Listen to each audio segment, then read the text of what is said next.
Bienvenidos y bienvenidas a este ciclo de talleres para estudiantes en torno a la educación social y su relación con las transformaciones sociales. En esta ocasión le he acompañado para pensar sobre un tema de actualidad como son redes sociales y disputas de poder en América Latina en la actualidad.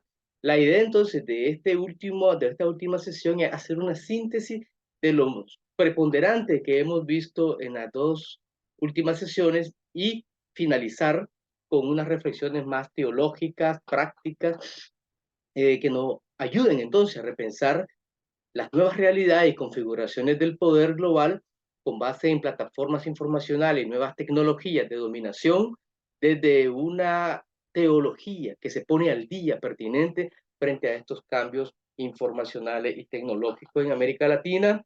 Solo van a ser unas pinceladas, unas reflexiones iniciales y así podemos tomar estos encuentros como punto de partida para posteriores reflexiones más profundas. Así de que bienvenidos y bienvenidas.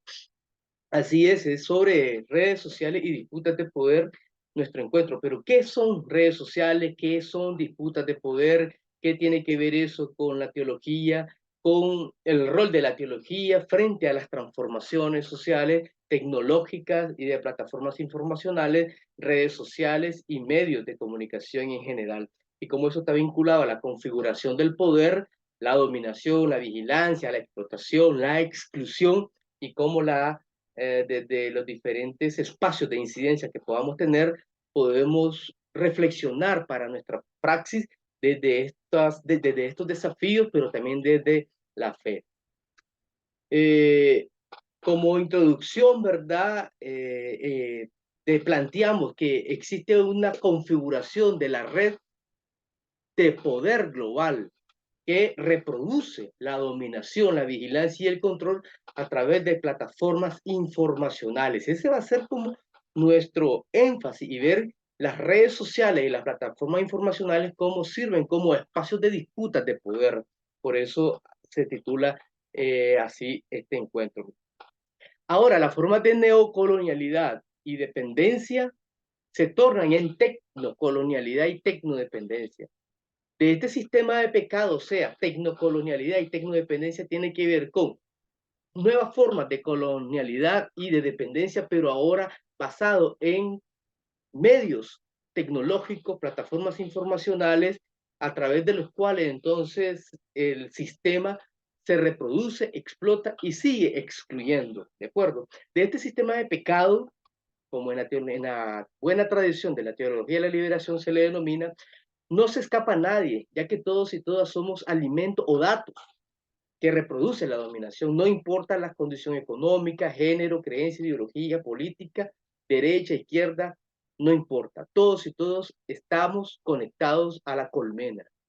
Frente a esta realidad hemos sido testigos de procesos de reapropiación y hackeo de estas plataformas digitales en nombre de agendas sociales y reivindicaciones sectoriales, como vamos a ver inmediatamente como parte del repaso, ¿no? Todos los procesos sociales en América Latina que con base en las plataformas digitales y las redes sociales pudieron movilizar a millones de personas en América Latina en diferentes países frente a diferentes agendas y reclamos populares, ¿no? Entonces, pero a la misma vez estas plataformas también son reapropiadas por las redes de poder o las oficialidades o las élites de poder nacionales, locales, bueno, en nombre de agendas de unas minorías de poder, diría, ¿verdad?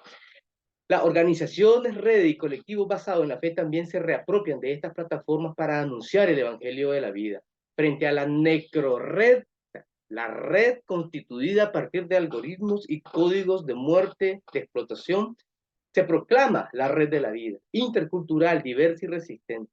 ¿Qué conceptos, métodos, estrategias o experiencias de ciberprotestas podemos recuperar para la reflexión, acción transformadora desde la fe, para responder a las realidades de opresión, exclusión y explotación que prevalecen en América Latina y que se expresan en la cotidianidad en nuestras iglesias y comunidades? Una amplia pregunta que nos orienta en nuestra reflexión. Ahora, algunas cuestiones conceptuales del curso, digamos, ¿qué es una red? ¿Qué son redes sociales? Bueno, en la sociología anterior de la revolución de las redes sociales o plataformas digitales informacionales, las redes sociales son todos esos conjuntos, ¿no? De entrelazados de actores sociales, sujetos sociales que movilizan, se interconectan, comparten información y hay ciertos vínculos en común desde los espacios públicos y las agendas, ¿no? Pero ahora, las redes sociales, dicen, son plataformas digitales formadas por comunidades de individuos con intereses, actividades o relaciones en común, pero todo ello con base en plataformas digitales. ¿Ya? Y esto es toda, hay toda una teoría, hay todas unas reflexiones en torno a las redes sociales, pero básicamente rescatamos ese concepto general que nos ubica entonces como las plataformas digitales, redes sociales, son plataformas de encuentro y no necesariamente solo de personas que solo tienen intereses estrictamente en común, porque hemos visto que en los procesos de levantamiento social en América Latina, personas que tienen diferentes gustos, diferentes percepciones del mundo, ideología, etcétera, muchas veces han coincidido en ciertas agendas más de interés de derechos humanos, ambientales, feministas, etcétera, pero a la misma vez se establece como una plataforma de desencuentros también, porque no todos piensan lo mismo sobre los mismos objetos de debate. ¿Ya? Y aún se encuentra uno con personas con otras agendas y en otras aceras, tanto epistémicas como políticas y de otras índoles. Redes sociales, entonces, vamos a usar ese concepto de manera general. Disputas de poder. Entonces, aquí vemos y vamos a retomarlo de Manuel Castells, por ejemplo, de su libro Redes de Indignación.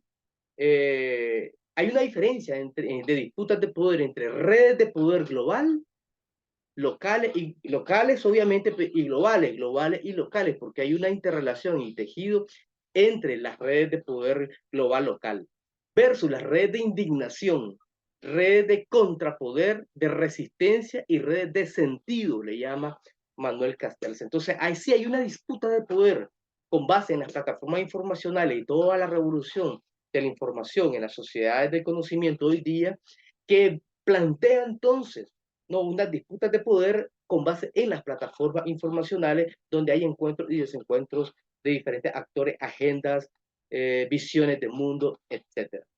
Entonces, ahora, esto está relacionado con el tema de la incidencia y las transformaciones sociales desde la perspectiva teológica. En América Latina, por ejemplo, la teología de la liberación se ha definido la teología como reflexión de la fe desde la praxis liberadora. Por lo tanto, no, la praxis es el acto primero y la reflexión teológica entonces es un acto segundo, pero con base en la praxis, una praxis liberadora. Por lo tanto, esto nos permite una teología de la liberación como una teología práctica de liberación en medio de las transformaciones sociales, tecnológicas e informacionales en América Latina. Eh, la fe en este sentido se dialectiza a partir de estos encuentros, en estas plataformas de encuentro, desencuentro, eh, y la dialectización de la fe por medio de los compromisos históricos y sociales genera conflictividad. O sea, la fe se pone a prueba. Las pruebas de los desafíos sociales ponen a prueba también la misma fe. Y en ese ir y venir de los compromisos sociales, pero también las reivindicaciones y las representaciones y los conceptos, ideas sobre la fe y las pertenencias religiosas en general, también se van complejizando a tal grado que en esa dialéctica entre fe y desafíos sociales, a partir de estos compromisos con esos desafíos, en la actualidad en América Latina, entonces también tiene unas implicaciones sobre cómo concebimos, cómo actuamos, cómo representamos nuestras creencias en América Latina. La fe es eficiente por la nueva vida orientada por el poder de la resurrección hacia la plenitud de la vida. Entonces, por eso es que la fe genera procesos de resurrección en un mundo dominado por la muerte. O sea, la fe que no genera procesos de transformaciones en las comunidades, en la sociedad, entonces una fe muerta, diríamos, ¿no? O una fe ineficiente.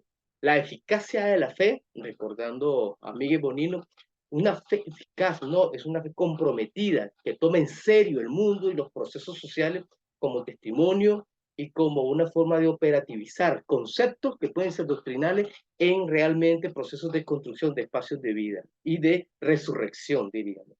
Por lo tanto, la incidencia la podemos entender como la capacidad de influenciar las decisiones políticas y prácticas de las personas influyentes encargadas de adoptar decisiones para abordar las causas subyacentes de la pobreza, la injusticia y apoyar el buen desarrollo, según un concepto de Tillerson. Contexto general, este es parte del primer encuentro que tuvimos y que por eso vamos a hacer la síntesis, una síntesis muy apretada sobre los procesos en América Latina de protesta frente a la corrupción, frente a gobiernos opresivos, represivos, frente a la pobreza, frente a la migración, frente a políticas inviables en los países por gobiernos que no tienen en consideración las necesidades de las grandes mayorías, sino una concepción o percepción de la estabilidad del gobierno, de la soberanía de los países, del desarrollo de los países desde un punto de vista no desde las grandes mayorías, desde las bases, desde los movimientos sociales, desde las comunidades, sino desde las estadísticas macroeconómicas, macropolíticas, que, digamos, están más vinculadas a los intereses de los grandes capitales y no a los intereses de las grandes mayorías. En esta síntesis de esta empresa estatista, entonces nos da de un vistazo los procesos, años de movilizaciones sociales, digamos, que respondían a insatisfacciones sociales frente a las gestiones políticas, producto de lo ya anteriormente señalado en Nicaragua, Panamá, Haití, Venezuela, Colombia, Bolivia, Perú, Chile, Ecuador, que fuimos testigos, ¿no? Desde el 2018 y aún desde antes de procesos de movilización social, donde las redes sociales fueron fundamentales para la movilización de estas personas, para la reivindicación de agendas sociales y para responder ante los discursos oficiales que legitimaban el uso de la fuerza represiva de los gobiernos ante las protestas, o sea, la criminalización de las protestas. También las plataformas en las manos de la gran mayoría de las personas protestantes, podían hacerse un contradiscurso a los discursos oficialistas, poniendo en el centro las agendas, la voluntad popular y las aspiraciones de las personas, de los pueblos en cada uno de estos países. Así de que, en síntesis, las plataformas informacionales con una enorme penetración de más del 85% en América Latina y el Caribe, de penetración del Internet y de un aproximadamente 75% de uso y tenencia de redes sociales por parte de las personas en América Latina. Entonces vemos que la amplia penetración de la Internet, pero también de las redes sociales, entonces establece entonces o nos da elementos para comprender mejor la capacidad de movilización, de influir en las percepciones, estados de ánimo, estados de opinión, pero también para movilizar a las personas frente a demandas sociales. Pero esto también puede ser eh, o apropiado por los granjas de troles, grupos, digamos, de informática que trabajan en nombre de los discursos oficiales o de las élites de poder. Entonces ahí es donde las plataformas informacionales se convierten en espacios de disputas de poder también, de agendas. Entonces, en ese primer encuentro, después de esta breve reflexión, nos reflexionamos a partir entonces de nuestras pertenencias eclesiales, fe y teología, y hicimos la pregunta, ¿cómo vivieron las iglesias evangélicas los procesos de crisis sociales en su país? ¿Qué rol jugaron las redes sociales en los procesos sociales, especialmente entre sectores cristianos? ¿Podría indicar líneas bíblicas, teológicas que nos permitan reflexionar y posicionarnos ante los procesos sociales en América Latina o en Latinoamérica? Estas preguntas entonces nos permitieron reflexionar sobre el rol de la iglesia frente a los estallidos sociales. Y en síntesis, fue diversa, ¿no? Fue diversa las reacciones. Vimos a algunos, por ejemplo, en el caso de Honduras, bendiciendo las políticas represivas del gobierno de turno, Otros grupos minoritarios, por ejemplo, en Nicaragua, señalando de que no estaban de acuerdo con la política represiva del gobierno de Daniel Ortega frente a las protestas en el 2018 en Nicaragua por las políticas inviables y cómo se abordó la crisis nacional a punto de represión. Aunque también vimos evangélicos, líderes religiosos de parte del gobierno en Nicaragua, y así también vemos en Chile, en Bolivia, en diferentes ámbitos en América Latina, ante las protestas y movilizaciones masivas, sectores religiosos apoyando en nombre del orden, esa categoría, en nombre del orden, el hombre en nombre de la paz, ¿no? Un tipo de evangelio, predicación desmovilizadora de la conciencia, ¿no?, cristiana frente a los procesos sociales. Pero también vimos otros sectores un poco más conscientes de lo que está pasando, y no solamente ecuménico o progresista, sino también que de una fe un poco más conservadora se pronunciaron frente a los atropellos del Estado o los aparatos del Estado por las políticas desencaminadas de estos gobiernos. Entonces lo vemos también en El Salvador, en Honduras, en Nicaragua, en Guatemala, frente a la crisis que se presentó en Guatemala. Entonces, en lo que se llamó en algunos medios de comunicación como la primavera centroamericana o primavera latinoamericana, ¿verdad? La primavera en relación a ese despertar de la conciencia social frente a los desafíos o crisis en la región latinoamericana, crisis política, económica, de migración, climática, de violencia, etcétera. Muy bien.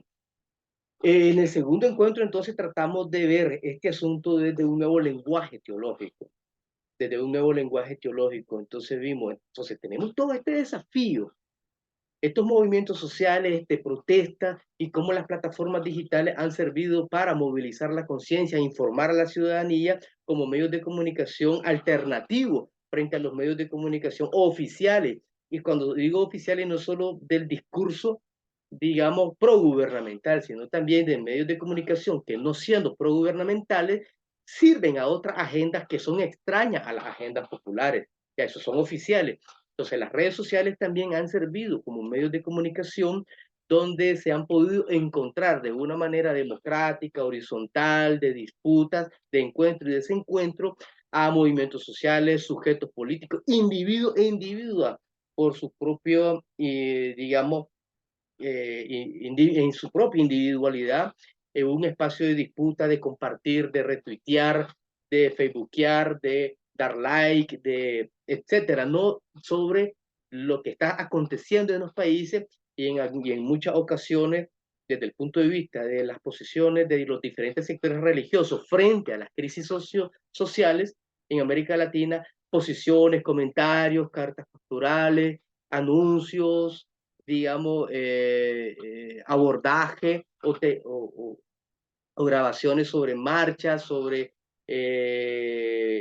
campañas o predicaciones o algún gesto desde el punto de vista religioso que ubica a estos actores religiosos en una acera u otra acera, ¿de acuerdo? Entonces, frente a eso entonces, y cómo las redes sociales y cómo las plataformas informacionales juegan un papel preponderante hoy día en estas nuevas configuraciones del poder, de las agendas y las luchas y disputas por el poder en América Latina. Entonces, cómo también tener desde la fe, desde la teología, desde la iglesia, un lenguaje, un nuevo lenguaje, o sea, un lenguaje de resistencia, o sea, una lingüística resistente frente a al nuevo lenguaje o la nueva gramática de dominación.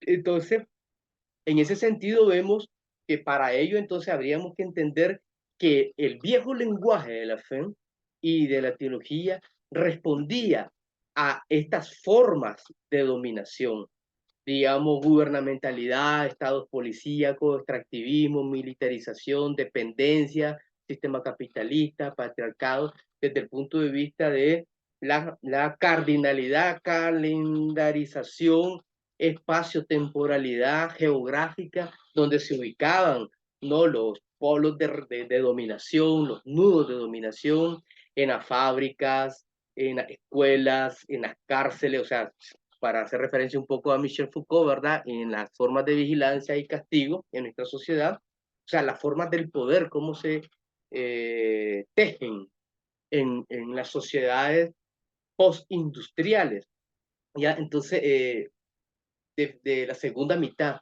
del siglo XX. Entonces, frente a estas formas de dominación y explotación, entonces vemos cómo de la década de los 70 y 80 hubo un proceso de procesos de transformación de las tecnologías de la información hasta el boom que se da en los años 90 del boom de la Internet, donde entonces la Internet desde los 90 hasta la actualidad, entonces se ha hecho, valga una expresión, la Internet de todas las cosas se le denomina, porque realmente la Internet hoy día transversaliza, ¿no? Transversaliza, está presente en todos los aspectos de la vida, en todas las cosas. La Internet está en las cosas están en la Internet y esto es muy importante tenerlo en consideración en los cambios de las formas como ahora se tejen los procesos de dominación, de explotación y de vigilancia.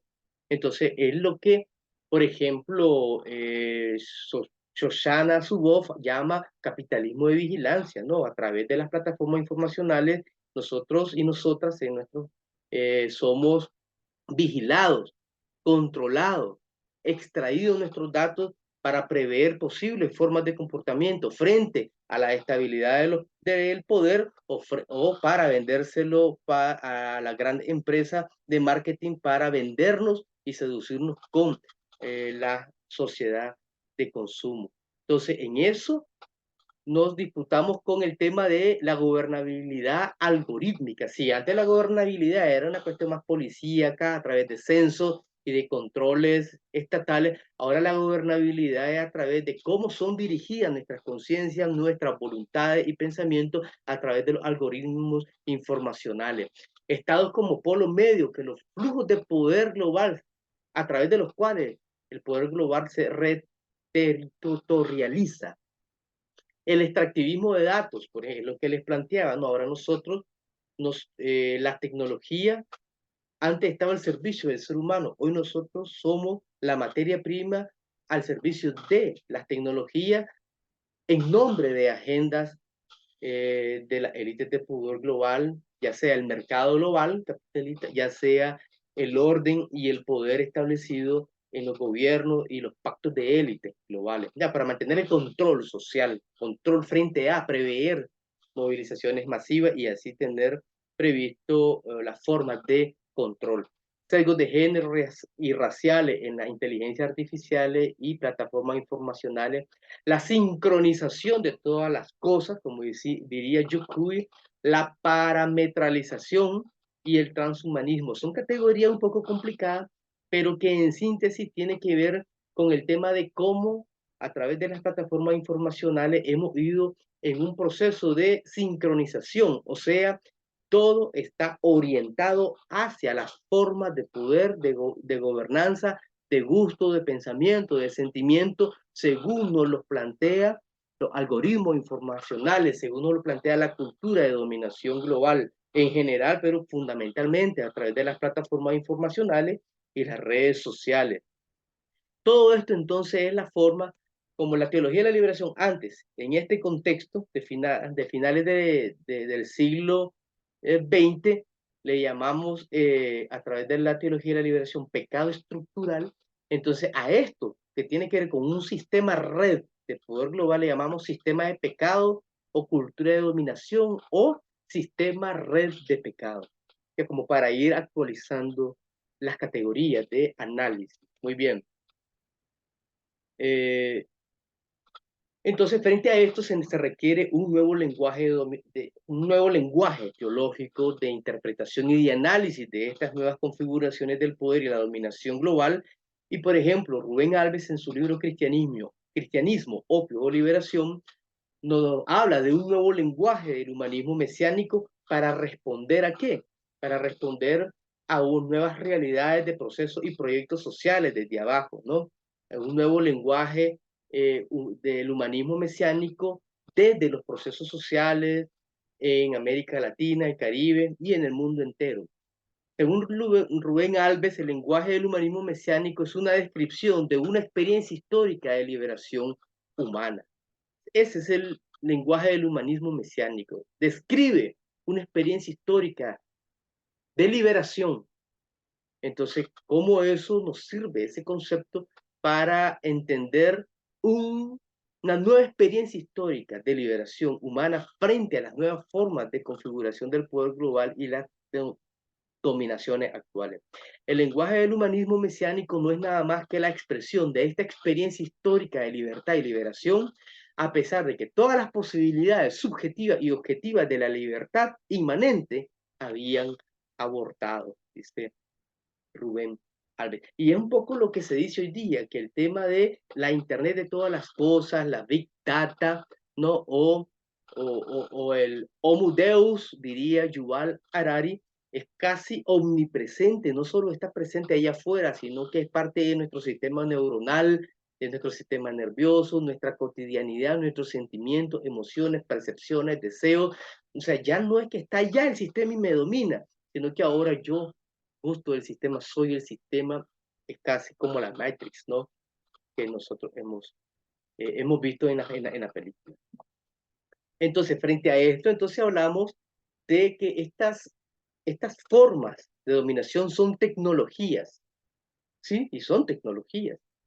Ahora, las tecnologías no solo son maquínicas, bueno, o máquinas de procesamiento con chip, ¿ya? De cables, redes, sino también las tecnologías son tecnologías epistémicas de dominación, o sea, son algorítmicas. Los algoritmos que diseñan las tecnologías en las máquinas, o sea, es una combinación entre la forma y el contenido, entre la estructura y la esencia de las cosas. Entonces, las formas como están configuradas, las plataformas informacionales, es a partir de datos y diseños que están destinados a la dominación, el control y la vigilancia de los pueblos en favor de las élites políticas y del mercado global. Para Bob, las tecnologías son un saber operativo de la ciencia, como saber analítico, crítico y sistemático de la realidad que se presenta al conocimiento, diría Bob, en su libro ya muy conocido sobre ecología, grito de la tierra, grito de los pobres. Entonces, después de reflexionar un poco sobre esto, entonces vemos desde estas dos perspectivas de las tecnologías como que pueden ser tecnologías eh, maquínicas, de cable, chip, digamos, más electrónico, y las tecnologías epistémicas de dominación. Entonces, cómo hasta ahora lo que domina es las necrotecnologías, o sea, son tecnologías de dominación, de explotación, de extracción de datos y de vigilancia, a lo que le he llamado necrotecnología, y con base a la idea de lo crístico en Raymond Panikkar, entonces habría algún brillo sobre la vida, el bienestar y la plenitud y el bien común de las humanidades a partir de tecnologías con base en algoritmos que promueven la vida. A esto le hemos llamado tecnocrística. Entonces, en ese sentido, vemos de que frente a todo esto, necesitamos un nuevo lenguaje de liberación que nos permite entonces una praxis de liberación desde la ecojusticia. La ecojusticia no solo estamos hablando del tema de los árboles, los ríos, que obviamente tiene que ver, sino que tiene que ver con todos los intersistemas de los ecosistemas entrelazados, interrelacionados de la vida. Y obviamente, si hablamos de esta interrelación de la vida, tiene que ver con todos los sistemas medioambientales, pero también climáticos, sociales, políticos, económicos y también tecnológicos, porque la evolución la evolución de nuestro planeta Tierra es irreversible respecto al desarrollo e implementación de tecnologías. Obviamente, estas tecnologías pueden ser para muerte, como la necrotecnología, pero lo que queremos es una ecotecnología, o sea, una tecnología para la vida, ¿no? Una tecnología para la vida que promueva la vida, la dignidad humana, la dignidad de todos los seres a partir de planificación social, política, económica, etcétera, con base en tecnologías amigables, ¿no? O como se le denomina, ¿verdad? Tecnomímesis, diríamos de alguna manera, o biomímesis. Vamos a ver qué es esto. Entonces, frente a esto, entonces se requiere, frente a toda esta necrotecnologías y dentro de las que se presentan las plataformas informacionales como uno de los brazos de dominación y gestión del poder global como necrotecnología, entonces requerimos una praxis de liberación. Por un lado, una praxis de liberación con un lenguaje de liberación que nos ayude a identificar las nuevas formas de discursos de dominación y legitimación de las cosas tal cual son como inevitables, ¿ya? O esenciales, o a veces hasta divinas, ¿verdad? Y en eso también hay una crítica contra el transhumanismo, por ejemplo, o el Homo Deus, que plantea Yuval Harari como que la tecnología es la salvadora de toda la humanidad. No es lo que se plantea, sino es un medio divino. Podemos decir, es un medio divino. La tecnología como mensajera de Dios, como parte de la misión de Dios para la dignificación de las personas, para el encuentro de las personas, para no la dignificación y el bien común. Así es como lo llamamos las tecnocrísticas. Entonces, pero frente a cómo está configurado el poder desde la necrotecnología y las plataformas informacionales codificadas por relaciones de poder desigual, vemos entonces que requerimos ciertas estrategias de resistencia. ¿Ya? Entonces, por ejemplo, Manuel Castells nos presenta las redes de contrapoder y de sentido. Y esto con base a la experiencia que se ha tenido en el mundo desde la primavera árabe, la centroamericana, los procesos en España, o Puerta del Sol, o en América Latina, frente a los gobiernos corruptos o frente al descalabro de la credibilidad de los partidos políticos, la representación, etcétera, en América Latina, que la gente se levantó, se convocó, compartió la información, etcétera. Entonces se vuelven en redes de contrapoder, pero también de sentido. O sea, no es solo contra, digamos, los gobiernos, contra el sistema capitalista, contra, ¿no? Las transnacionales, sino también son redes de sentido en el sentido de que hay encuentros, diálogos, propuestas sobre las nuevas formas, entonces, de configurar las relaciones sociales, políticas, económicas, etcétera. Howard Rheingold, por ejemplo, habla también de redes inteligentes, o sea, se pueden hacer de las redes sociales a partir, con base en las iglesias, las organizaciones basadas en la fe, la sociedad civil, los movimientos sociales, etcétera, redes inteligentes donde se pueda compartir información de manera horizontal y donde pueda convertirse también en este espacio de las plataformas informacionales como, digamos, en la forma de la acción comunicativa de por ejemplo, Habermas, ¿no? Donde haya, digamos, diálogo, disputa sobre las agendas sociales, sobre los mejores encaminamientos para una mejor sociedad, con base a una estrategia enjambre, por ejemplo, ¿no? Y también rescatar lo que se propone desde América Latina y los procesos desde las comunidades, digamos, subalternas, con procesos de resistencia a diferentes niveles, en las plataformas informacionales, en los medios de comunicación tradicionales, en las calles, en las plazas públicas, en las aulas de teología, en las iglesias, en todo espacio público, ¿no? Exponer resistencia frente a los códigos de dominación, sean códigos tradicionales de las formas de dominación y poder tradicionales, así como las nuevas formas de dominación algorítmica o gubernamentalidad algorítmica. Procesos de reexistencia, o sea, cómo no solo resistimos frente a un poder que nos adversa o adversa la vida o las redes de la vida, sino también cómo en ese proceso nos repensamos, nos recreamos, nos reapropiamos de las memorias, los encuentros, los sentidos para construir la vida y el bien común en procesos de reapropiaciones. Esto fue el segundo encuentro. Ahora, todo ello entonces yo le he propuesto que lo podamos repensar desde lo que bueno, he tratado de poner en diálogo con aspectos más sistemáticos, diríamos, de la teología, a ver cómo ilumina la fe, ¿no? Cómo ilumina la fe desde una praxis de liberación pero también desde una ortopraxis, ortodoxia liberadora. O sea, repensar la teología también desde estos nuevos desafíos para la sociedad, desde algo que se llama, por ejemplo, ciberteología y razón perijorética. Digamos que no voy a profundizar en ello, sino solo puntear un poco de qué se trata esto, como, digamos, a partir de este nuevo lenguaje teológico y esta nueva praxis de liberación, ahora requerimos entonces un primer acercamiento a intuiciones teológicas que nos acompañen en esta praxis y en este nuevo lenguaje de liberación frente a los nuevos desafíos o configuración del poder global.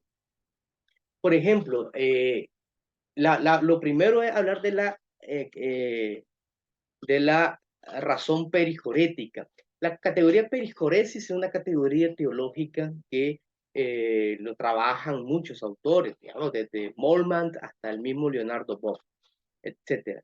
Y tiene que ver entonces con la danza, con un tipo de saber entrelazado que danza en armonía y genera vida, energía, creatividad, evoluciona las cosas, las dialectiza, las enriquece. Básicamente con relación a las relaciones de la Trinidad. Recuerden, esa danza dinámica intratrinitaria de la relación del Padre con el Hijo, y de la procesión del Espíritu Santo del Padre y del Hijo. Entonces, en esa relación intertrinitaria que genera la creación, de donde viene la creación, la creatividad y donde viene el amor de Dios. Entonces, todo ello es importante tenerlo en consideración como para entender que esto es perijoresis, ¿verdad? Entonces, la perijoresis es una categoría teológica, desde donde entonces podemos repensar la teoría de la complejidad de las relaciones ecosistémicas, del bien común, de pasar de una economía tradicional a una oeconomía, ¿no? Ecológica, etcétera. Desde el punto de vista, diríamos, epistémico, filosófico, yo le identifico como una razón reticular, es la razón reticular. Desde el punto de vista teológico, es la razón pericorética, es la fe viendo estos procesos de entrelazamiento de la vida, desde el punto de vista de la dinámica de la fe y la visión de la fe. Pero desde el punto de vista de las ciencias de la complejidad, se le llama razón reticular. Entonces, la razón reticular, digamos, puede caer o ha caído muchas veces en una razón totalizadora. ¿Por qué? Porque, digamos, la razón reticular tiene que ver con una razón, digamos, recursiva, compleja, entrelazada, interlazada, digamos, interdependiente, que ha dado en la tradición de la modernidad como los metarrelatos que le llamamos, o sea, los grandes discursos que explican la ciencia, la política, la naturaleza humana, la economía, y lo plantean como que si fuera el único modelo posible, el occidental colonial. Entonces, la razón reticular muchas veces se ha fijado en grandes discursos, propuestas políticas, filosóficas, religiosas, que en vez de partir de la complejidad creciente de los procesos sociales, políticos y naturales, eh, fijan la realidad, la esclerotizan, o sea, la ponen fija y dura y se quiere imponer ese paradigma como el único y verdadero, el paradigma moderno colonial, como le llama Walter Mignolo, por ejemplo. Entonces, la razón reticular realmente, digamos, no es esto, que son estos totalitarismos epistémicos, ¿ya? De la filosofía de un Immanuel Kant, de un Hegel, de un Schelling, por ejemplo, o de un, digamos, Carl Schmitt en política, o de un Thomas Hobbes, etcétera, ¿no? Todos estos grandes paradigmas políticos, filosóficos, sociológicos, religiosos, que dicen que es la última palabra de la razón y la verdad y por lo tanto se impone a fuerza de lo que sea, frente a otras culturas, otros saberes, otras experiencias de fe, otras formas de comprender la vida.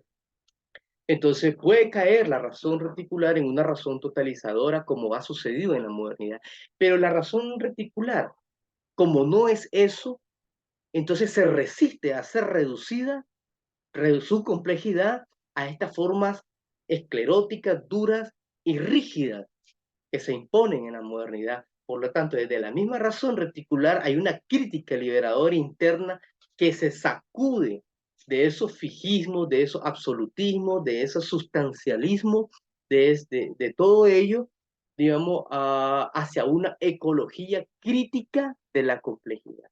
O sea, que es lo que ha tratado de hacer, por ejemplo, un Leonardo Boff, una Ivona Guevara, un Edgar Morán, por ejemplo, el mismo Freijof Capra, y, y, y, y, y que la teología también ha tratado de recuperar para repensarse frente a todo el paradigma de la complejidad. ¿Ya? Entonces, y de ahí entonces, de esta ecología crítica de la complejidad que se sacude de los fijismos y absolutismo y que propone entonces una crítica a la epísteme, a la ciencia, a los procesos sociales, a la forma de gestionar la vida, aún la espiritualidad, o sea, sí, es un paradigma de la ecología crítica de la complejidad muy importante hoy día, ¿no? O para poner al centro el tema de la vida, el centro del bien común, el centro al centro esté la incertidumbre de la creciente complejidad de la vida, que no puede reducirse a conceptos, que es la parametralización de la que habla Hugo Semmelmann, ¿verdad? Entonces, visto desde la teología, esta ecología crítica de la complejidad o paradigma de la complejidad es que la teología ve que tiene una tradición en ella misma, que le habla desde mucho antes de este paradigma de ecología crítica y complejidad, que es la razón perijorética liberadora. Porque la tradición teológica tenemos, digamos, en que aunque han habido modelos de teología que se han impuesto, han sido impositivos totalmente, realmente ha habido una vena resistente, crítica, que no permite que ningún discurso, modelo teológico o metodología teológica o formas de concebir la fe de manera contextual se quieran convertir en la única, hegemónica, monolítica forma única e inamovible de pensar, vivir y expresar la fe. Entonces, esta razón perijurética que tiene su base en la dinámica de la vida divina, como habíamos dicho, y se expresa en la dinámica de la creciente complejidad del cosmos, de la naturaleza, se expresa también en una epistemología, en una forma de entender la fe, la teología, que es crítica frente a todos los modelos discursivos, epistémicos, teológicos que fijan la realidad de Dios, fijan la realidad de la fe en un solo discurso, desde una sola perspectiva, entonces se libera de ello y siempre es incómoda para, para siempre decir de que en el centro del discurso teológico no está una idea absolutista, sino la dinámica creciente de la vida en Dios que le llamamos perijoresis. ¿De acuerdo? Entonces, esto nos permite entonces pasar de un antropocentrismo a una ecojusticia multiespecie, según Donna Haraway, que propone la simpoiesis, o sea que la interrelación, ¿no? De todos los seres, que en esa interrelación deviene la vida, el sustento, los procesos de la vida en todo sentido, y no solo los seres humanos, también desde la bacteria, el gusano, el animalito que puede parecer más insignificante, pero también, como diría Raymond Panikkar sobre su categoría de, se llama la teofísica, que también integran las tecnologías como parte del proceso evolutivo del ser humano.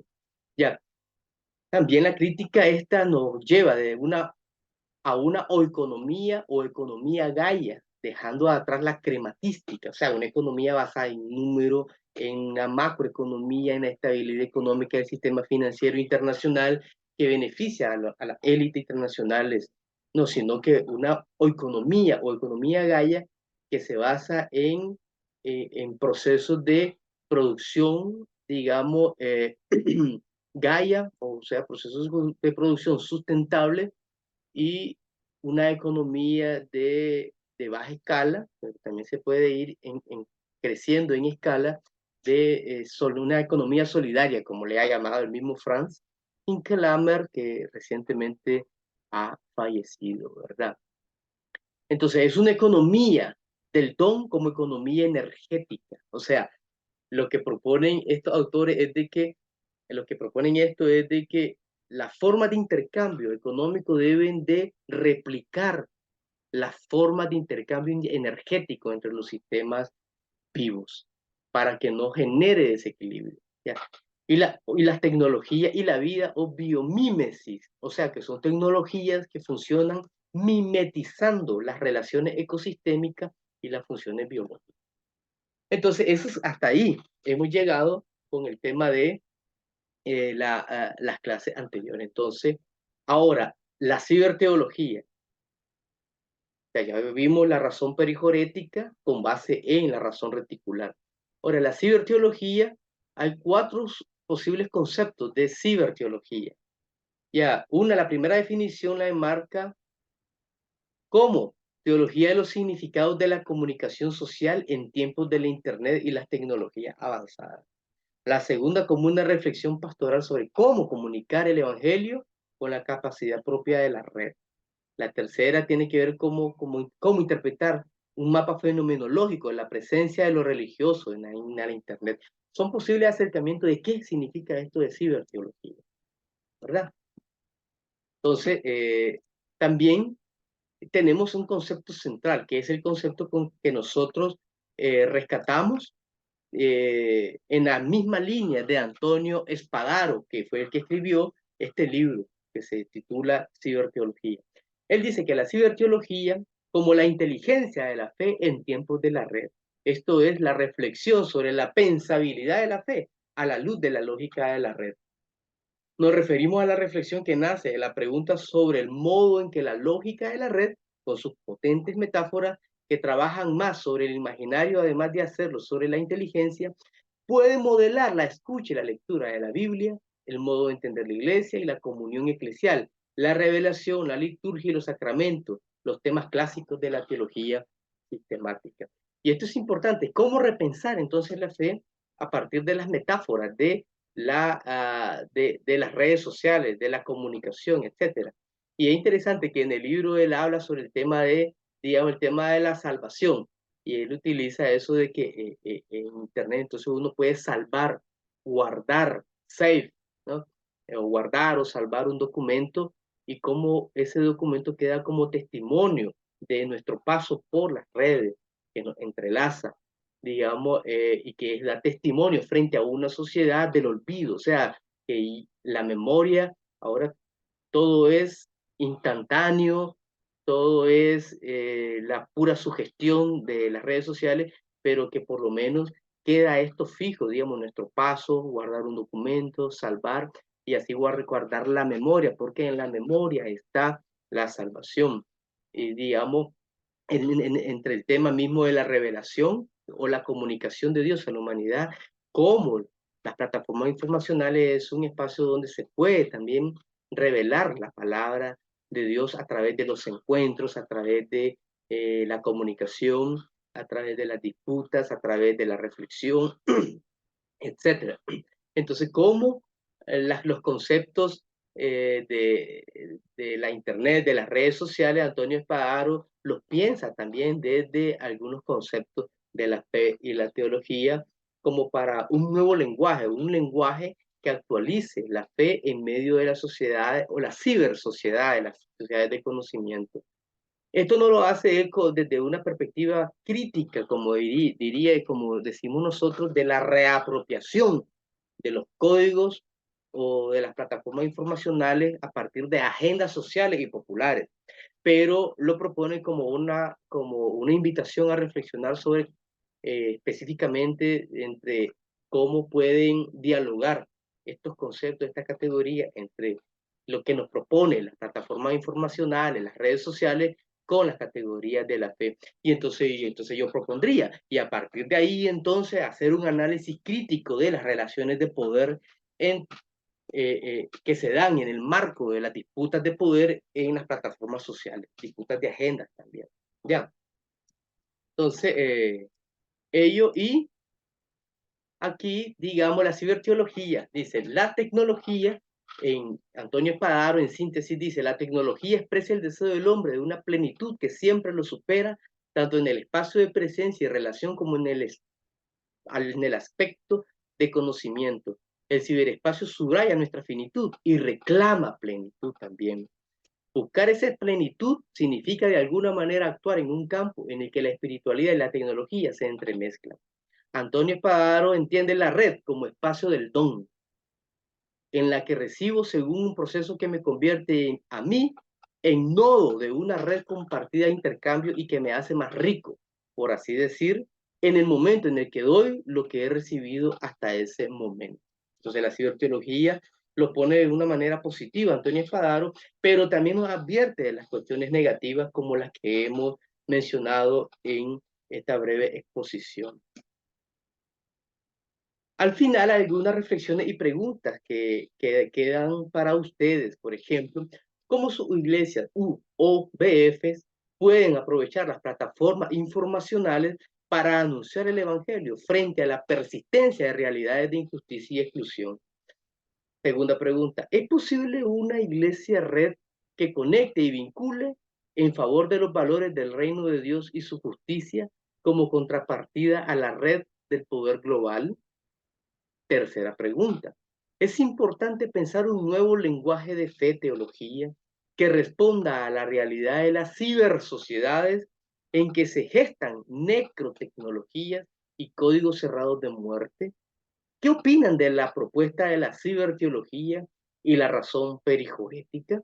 Estas preguntas quedan para ustedes y así poder, digamos, tenerlas presentes para sus propias reflexiones frente al uso de las tecnologías en sus diferentes programas, espacios de incidencia, proyectos de desarrollo que ustedes lleven adelante y pensar en la mejor forma de utilizar y pertenecer y ser, digamos, redes de información, de intercambio, de conexión e interconexión para la vida, para el bien común, desde sus microespacios para el mundo entero, porque eso es las redes sociales.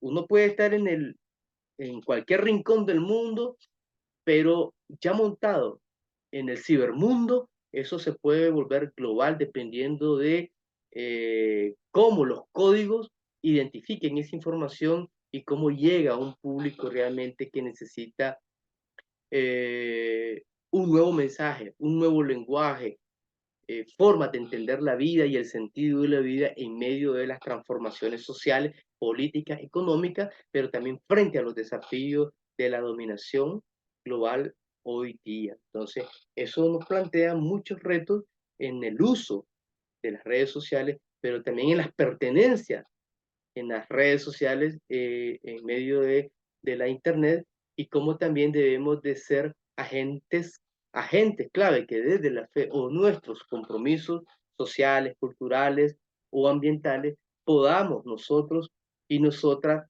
estar atentos y atentas a cómo se están usando las tecnologías, las redes sociales y las plataformas informacionales en pro de la vida o en contra de la vida con base a ciertos criterios que son los valores del reino de Dios y su justicia, que tiene que ver con el tema de la justicia social, justicia ambiental, justicia climática y el tema de la diversidad de la vida y la creciente complejidad de la vida en nuestro mundo e ir entonces eso que tenga incidencia, implicancia para nuestra praxis epistémica, teológica, pero también nuestra praxis de liberación en espacios de incidencia socioeclesiales donde nos encontremos.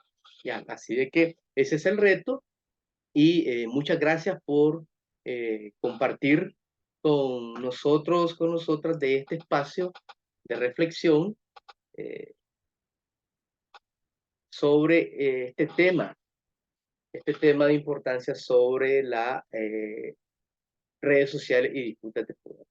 Ha sido un gusto, bendiciones y que estén bien.